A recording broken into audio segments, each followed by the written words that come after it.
కొత్త రూల్స్, కొత్త ఫైన్స్ అయితే అమల్లోకి వచ్చాయి. ముందు ఫైన్స్ చూద్దాం. ఫర్ ఎగ్జాంపుల్, మీరు కనుక డ్రైవింగ్ లైసెన్స్ అన్నది లేకుండా పోలీసులకి దొరికితే 2000 ఫైన్. 2500 కాదు, 200 కాదు, ఏకంగా 2000 ఫైన్ కట్టాల్సిందే. అదే మైనర్ కనుక దొరికితే, బైకో కారో నడుపుతూ మైనర్ కనుక దొరికితే 25,000 ఫైన్.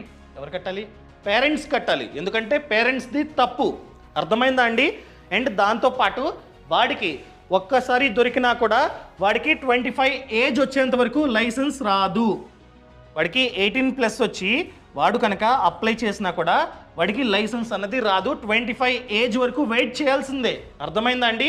అండ్ అదేవిధంగా పొరపాటున వాడు కనుక లేదా ఆమె కనుక మైనర్ 18 కంటే తక్కువ వాళ్ళు కనుక బైకో కారో వేసుకెళ్ళి యాక్సిడెంట్ చేస్తే 3 ఇయర్స్ వరకు జైల్లో పెడతారు. ఎవరిని? వాళ్ళనా? కాదు, పేరెంట్స్ని. మీ అబ్బాయి లేదా అమ్మాయి కారో బైకో వేసుకెళ్ళి గుద్దితే మైనర్ అబ్బాయి లేదా మైనర్ అమ్మాయి, మిమ్మల్ని 3 ఇయర్స్ పాటు జైల్లో పెడతారు. అండ్ దాంతోపాటు 1 ఇయర్ పాటు ఆ కార్ లేదా బైక్ యొక్క రిజిస్ట్రేషన్ క్యాన్సిల్. సో వాడడానికి ఉండదు. అర్థమైందండి? సో